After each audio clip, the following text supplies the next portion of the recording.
Well, thank you very much, everybody. We have a meeting with a man who's become a friend of mine, and we've known each other for a little while in some very interesting times, and we get along. Our countries get along very well.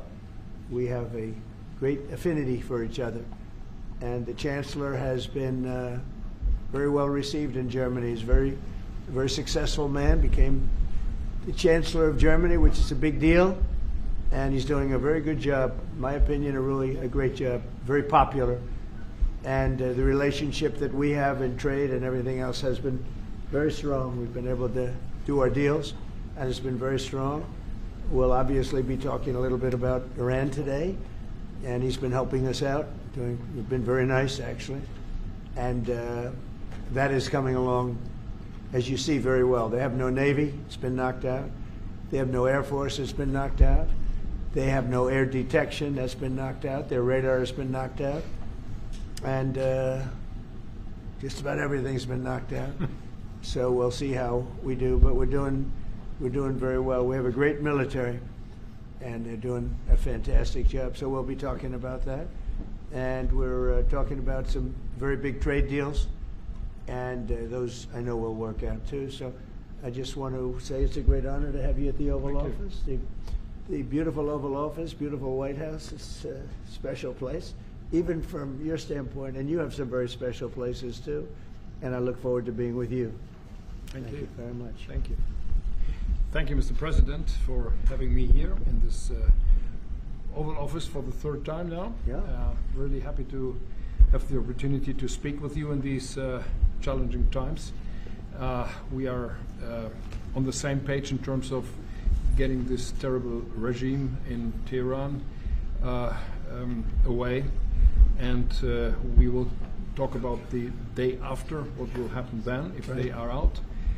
We have to talk about our trade agreement, which I would like to be in place as soon as possible.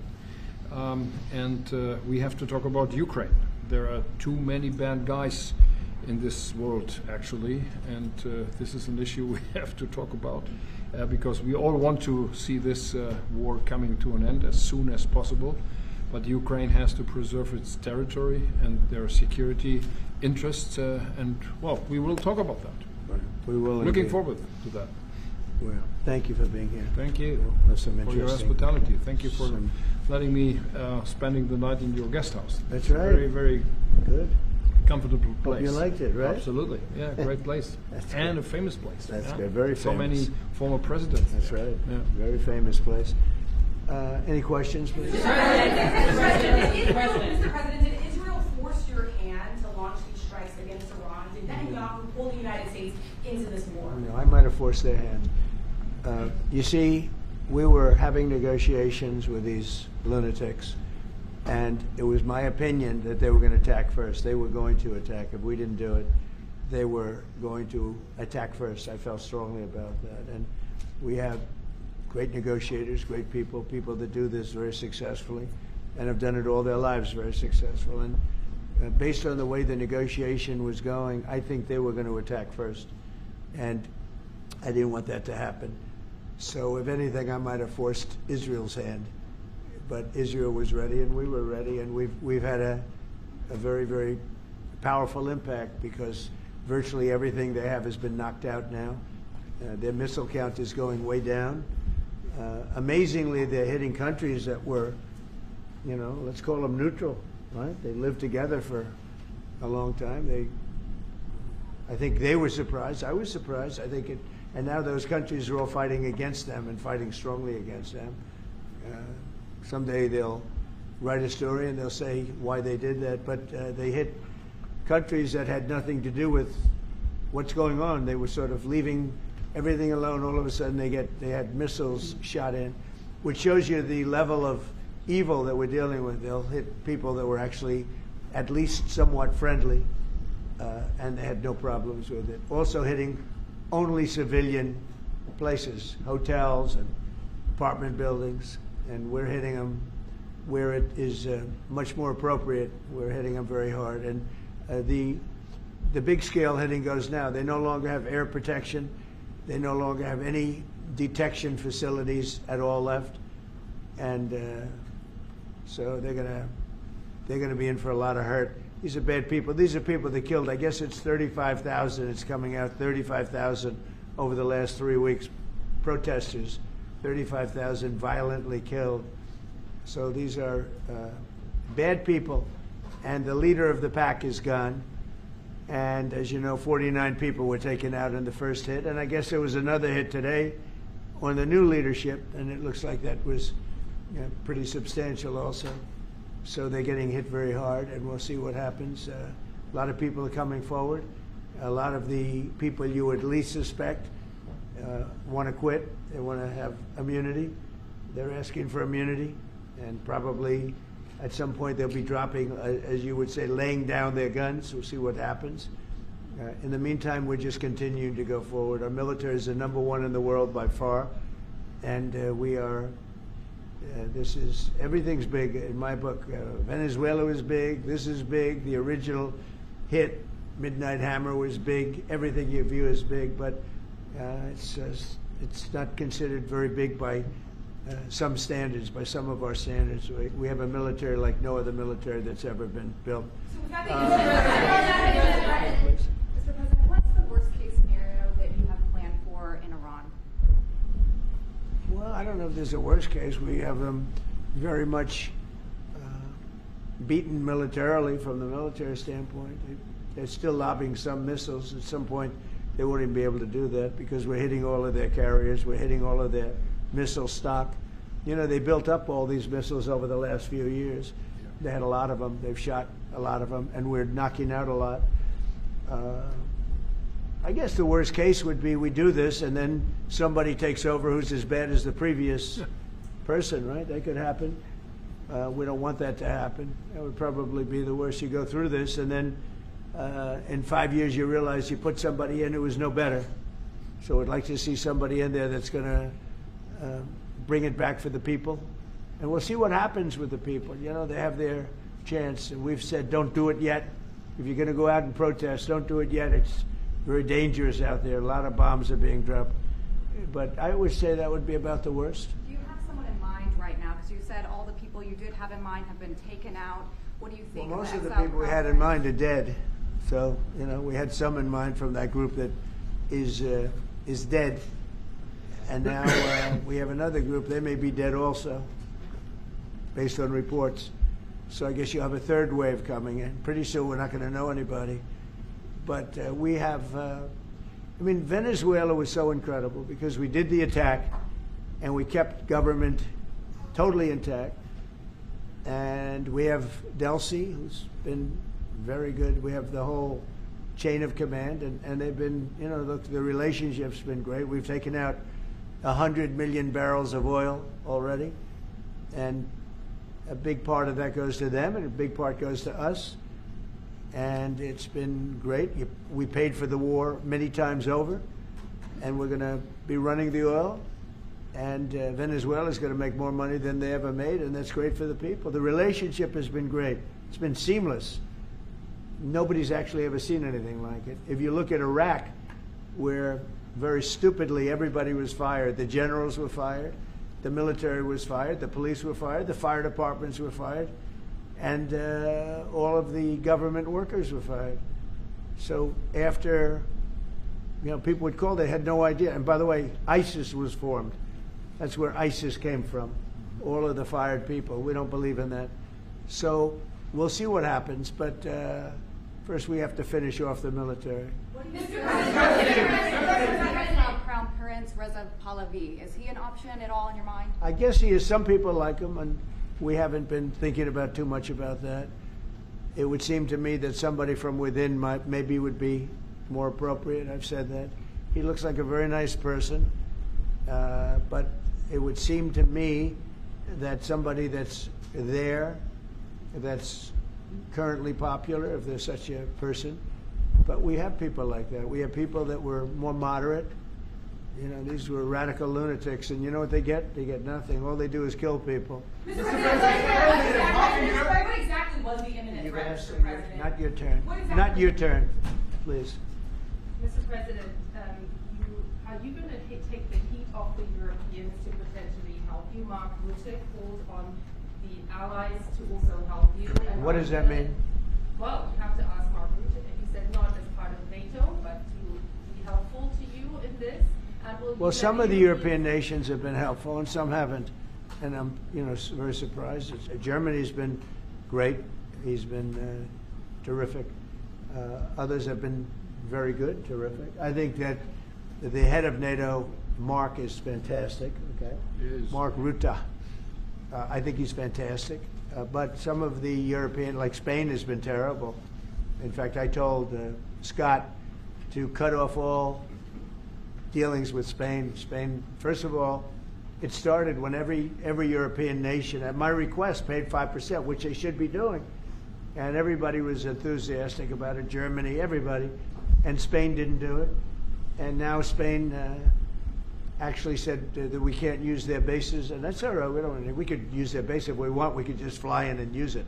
Nobody's going to tell us not to use it, but we don't have to. But they were unfriendly. And so I told him, we don't want to. Spain has absolutely nothing that we need other than great people. They have great people, but they don't have great leadership. And as you know, they were the only country that in NATO would not agree to go up to 5%. I don't think they agreed to go up to anything. They wanted to keep it at 2%, and they don't pay the 2%. So we're going to cut off all trade with Spain. We don't want anything to do with Spain. What is the expectation towards Germany? And I'm not, by the way, I'm not happy with the UK either.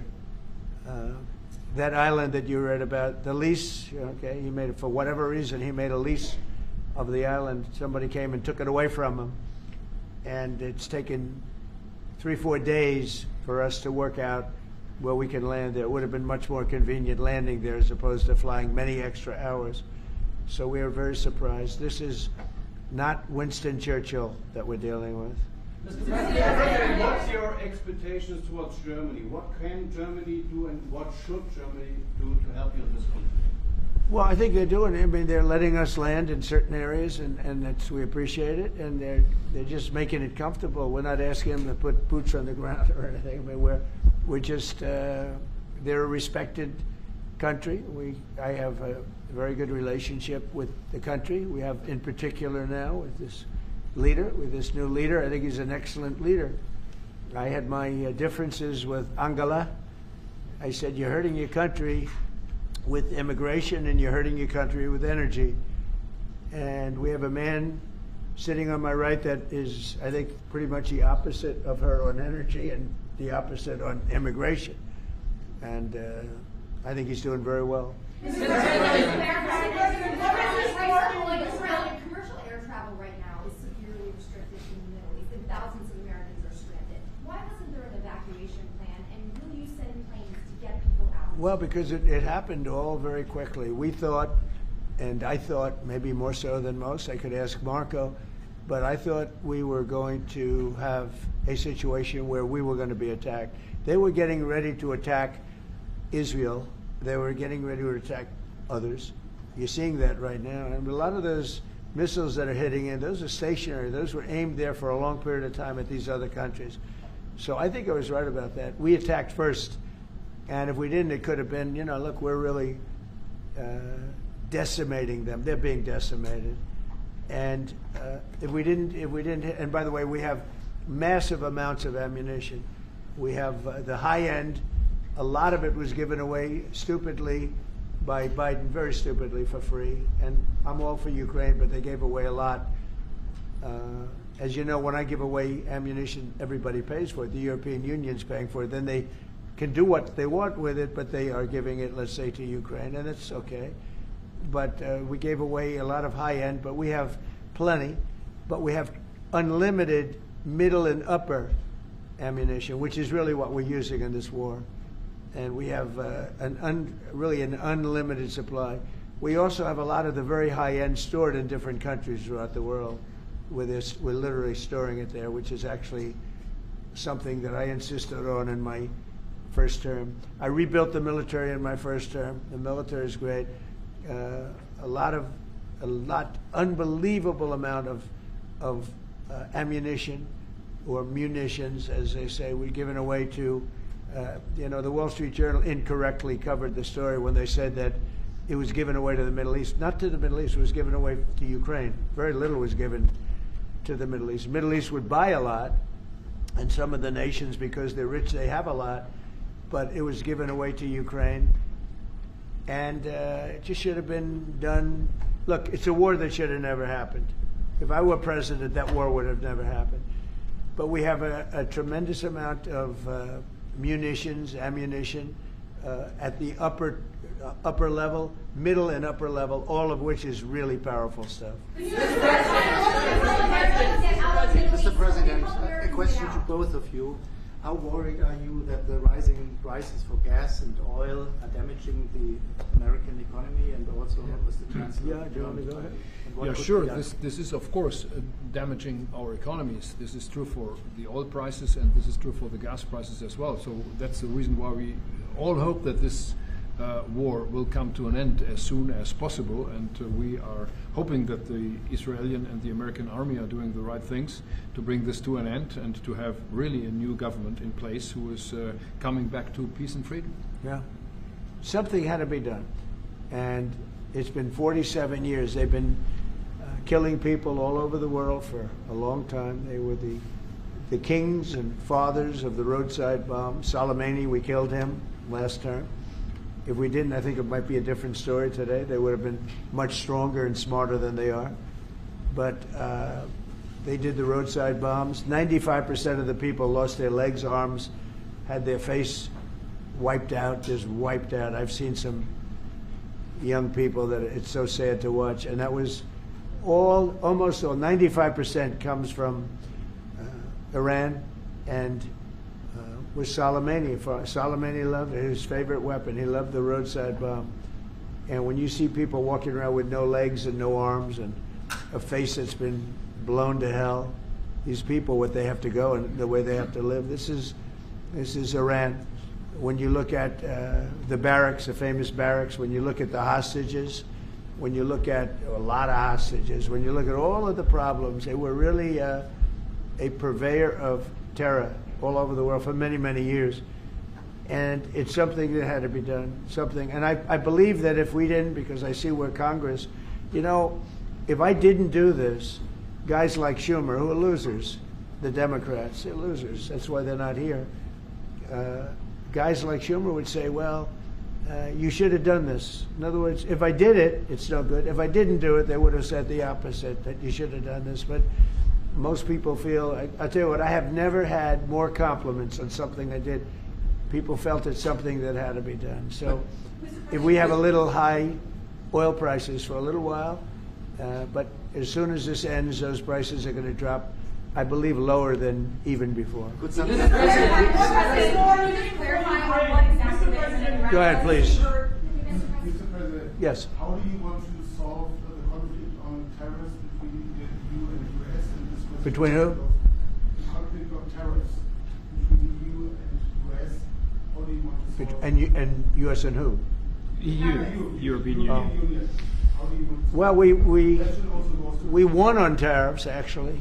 Somebody said you actually won the case. We won on tariffs. We had a decision that was wrong. It was a very bad decision from certain standpoints. From other standpoints, a very powerful decision, because it reaffirmed all the fact that we have all these various forms of tariffs that we felt right, but it totally reaffirmed it. It said you can use all of these tariffs. So we have all these vast menus of tariffs. And tariffs have made our country very rich.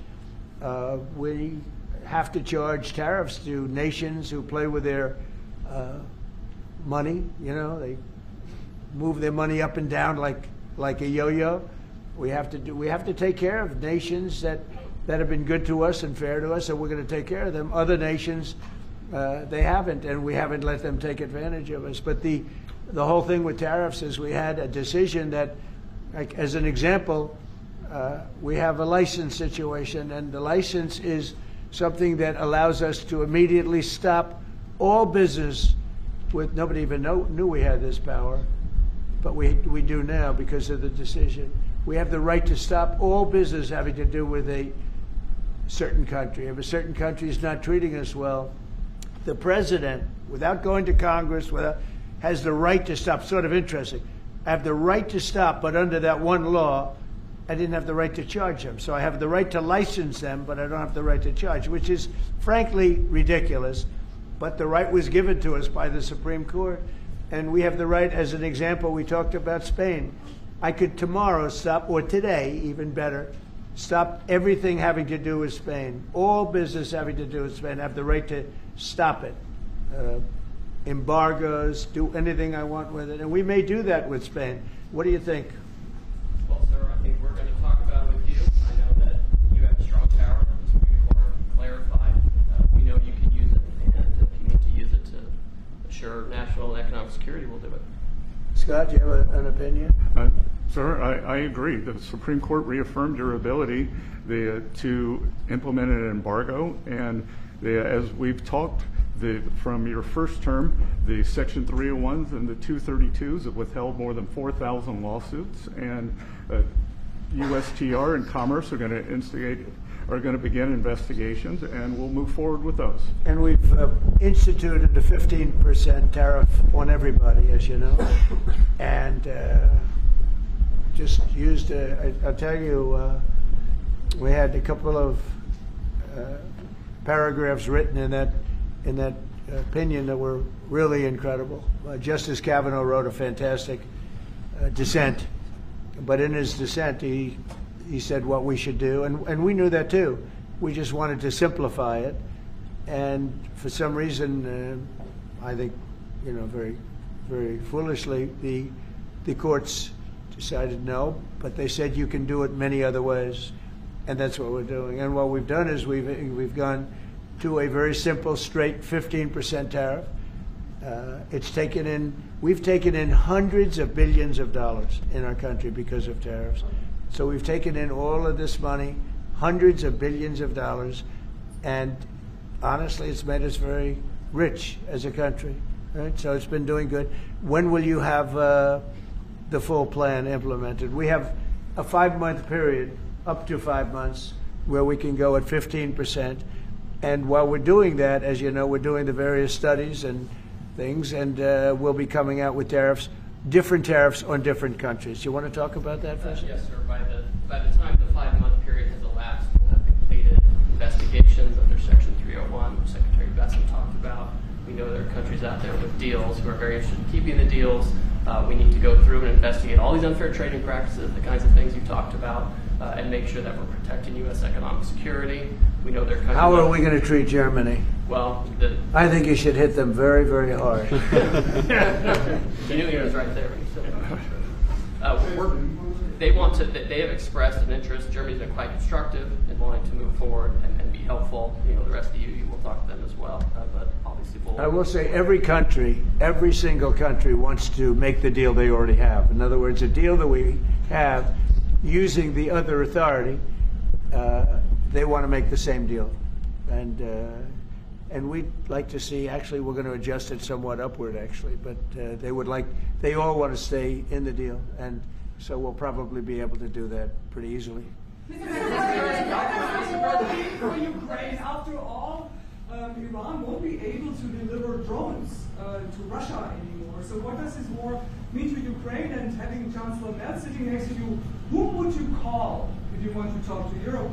And Chancellor Merz, you've just been in China. The president. Who are you? What country are you from?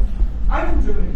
Okay, I thought so. I could see. So, Mr. Chancellor, you have been in China, and the president. She likes you. In China soon. I don't know. Will you be talking about China as well during this visit? We'll be talking about China, yes. Sure. And what about Ukraine? I'll be going to China in a little while. Every time you meet, you talk about China. We respect China. I do. We both do, I think. But it's always a topic of conversation. We've had a very good relationship with China. We used to lose a tremendous amount of money with China, and that's no longer the case. We have a very, very good relationship with China, and we have a very good relationship with Germany. All right. Thank you, Mr. President. We've seen countries around the world, many of whom don't usually work together, working with the United States on Iran, whether it's Saudi Arabia working with the United States, Israel, Qatari shooting down Iranian aircraft, and we've also seen European countries step up. Why are we seeing such unity around the world against Iran? That's a great point. Look, they're just evil. They're it's not the politics; it's their whole philosophy. It's their whole where they come from. It's terrible. Where they killed 35,000, I thought it was 32. Now it turns out it's much more than 35,000 people, and in some cases using machine guns with people that have no weapon. They have no weapon, and they're being machine gunned. They're being sniped from buildings. They're hitting the people with snipers right through the eyes. It's just a very evil ideology, and nobody's really seen anything like it. As I said, even the fact that they've attacked all of their neighbors, and the neighbors weren't attacking. They thought they'd maybe sit it out or what. They've hit Qatar, they've hit UAE, they've hit Saudi Arabia, they've hit Oman. They were helping us negotiate. They got hit. Everybody got hit because they're evil and they're bad. It's a bad seed, and somebody had to do it. And it should have been done sometime during a 47-year period because so much death has been caused by them, so much unbelievable death. From Germany, too.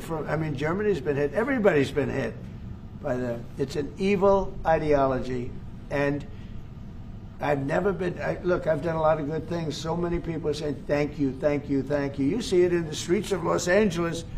They have thousands of people. I saw it the other day, pictures of Donald Trump. And I'm looking, I'm on the phone, probably talking to you. And I'm looking, and I see my picture. I say, oh, no, it's another, protest. I see my picture. And then I started saying, boy, they were very friendly people. And then I saw a woman hugging the picture of me. I said, what's going on? And it turned out to be these are Iranian people that live in the United States. So many. Thousands and thousands. You saw the rallies. And in New York, too, they had a big rally, my pictures all over the place. The fact is that people are happy what we did. And you could never, and I've always said it, you could never have had true peace in the Middle East if Iran was allowed to go, even beyond the nuclear. If Iran was allowed to have look at all the missiles they built. A lot have been now taken out by us, and a lot have been expended. But they had thousands of missiles in a fairly short period of time. And I'll go two things. The attack that we did, known as Midnight Hammer, had we not done that, Iran would have had a very powerful nuclear weapon within 1 month.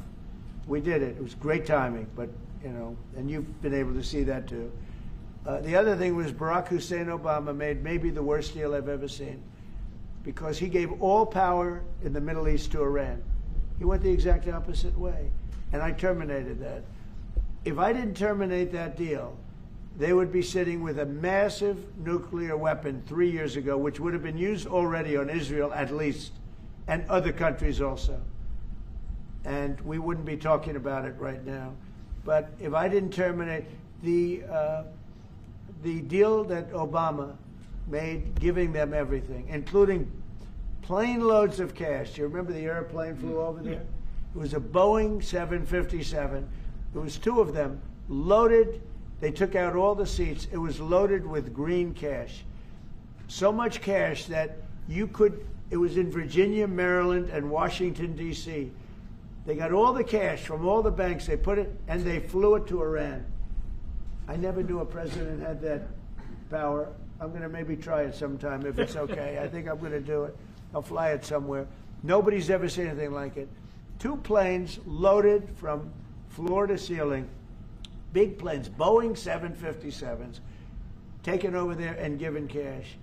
In addition to that, he was giving them billions of dollars, but worse, he was giving them the right to have the path to a nuclear weapon. And that deal expired. A lot of people said, oh, you terminated it. Well, it was going to be terminated anyway because it expired. It gave them the right to have top-of-the-line nuclear weapon. If they had, because they're crazy, just like the people on my right during the State of the Union. I looked at them, I said, you're crazy? These people are crazy. And if they had a nuclear weapon, they would have used it. All right, how about one or two more? Mr. President. Go ahead, please. Chancellor Merz, you just heard that the President is thinking about punishing Spain. What are your thoughts spontaneously on this, and what can you do to, Well, the answer on that is quite simple. We are trying to convince Spain to catch up with the 3% or 3.5%, which we agree on in NATO. And as the President said, it's correct. Spain is the only one who is not willing to accept that. And we are trying to convince them that this is a part of our common security, that we all have to comply with these numbers, and this is 3.5 for military and another 1.5 for our military infrastructure. So Spain has to comply with that. Spain has been very, very uncooperative, and so has UK. Now the second one is shocking, but this is not the age of Churchill.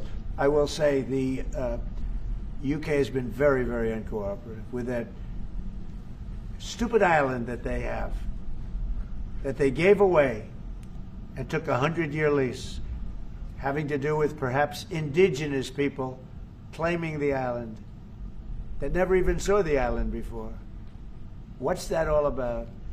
And they ruin relationships. It's a shame. It's and that country, UK, and I love that country.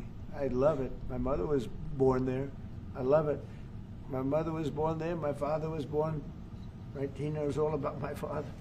My father was born there. So, you know, very places that you sort of automatically very feel warmly about. But the UK, what they're doing with energy and what they're doing with immigration is horrible. You have the North Sea. Somebody said yesterday, what would you do if you were the UK? Open up the North Sea. They got windmills all over the place that are ruining the country, ruining the landscapes, ruining the beautiful fields. Open up the North Sea. It's one of the greatest, think of it, they buy their energy from Norway, which gets the energy, the oil, from the North Sea. So Norway drills in the North Sea and sells it to UK. And UK has a better part of the North Sea. So open up that, and number two, illegal immigration. They got to solve that problem. And I must say, that's not only UK, that's other parts of the European Union. They have the same problem. Immigration and energy. The energy is through the roof, the highest in the world. And the immigration was, I mean, you know, look, you have places where in the UK, you have a terrible mayor of London, terrible. He's an incompetent guy. But you have Sharia courts. You don't have Sharia courts. You don't want Sharia courts. You have Sharia courts adjudicating law. So it's very simple. Immigration, very importantly, immigration and energy. And you bring it back. Otherwise, you're not going to bring it back. Okay. One more. Go ahead. I have a question for the Chancellor. Yes, please. To the Chancellor, Chancellor Merz. Yeah.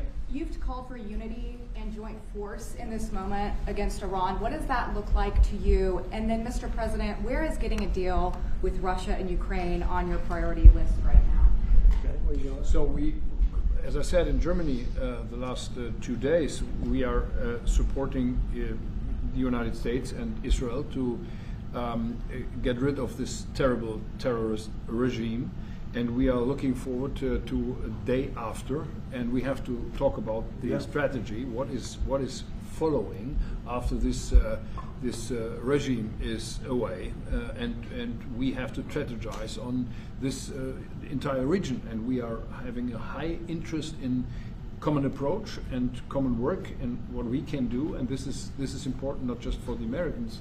This is extremely important for Europe and extremely important for Israel and their security. So we are really looking forward to find ways how to deal about the day after. And as far as Russia, Ukraine, where is it on my priority list? Very high. We thought that, I thought it was going to be one of the easier ones. I've settled 8 wars, and actually maybe one more than that. But minimum 8 wars, big ones, potential India, Pakistan, big wars, very important, big ones. I thought this was going to be much easier than it is. There's tremendous hatred between President Putin and President Zelensky, tremendous hatred. I've seen a lot of hatred in my life, but I think this is about top scale. I believe it's going to happen. Sometimes I blame one, sometimes I blame the other. I think it's going to happen, but it's high on my list. Not in that it affects the United States so much, because it's very far away, but last week, last week and for the last 4 weeks actually, 32,000 soldiers died. 32,000. And it's been averaging 25 to 30,000 soldiers a month have been dying in that stupid war. And I'd love to see it ended. It's the worst that there has been since World War II. If you can't get a deal, what will that mean for you? All you can do is do your best. You know, it takes 2 to tango, and they have to get along. They have to be able to talk to each other. They hate each other a lot. That has an impact. You know, it really has an impact. It's bad for both.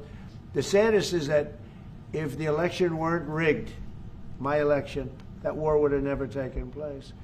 And you know what else wouldn't have taken place? Allowing 25 million people to pour through an open border, that wouldn't have taken place. A lot of things would have been different. But we're doing very well, and I think a big factor in this world and future factor is what we're doing right now with Iran. If we don't stop them, or if we didn't stop them, or if we didn't start, they've been decimated. But if we didn't do what we're doing right now, you would have had a nuclear war, and they would have taken out many countries, because you know what? They're sick people. They're mentally ill, sick people. They're angry. They're crazy. They're sick. Thank you very much. Thank you very much, everyone. Thank you.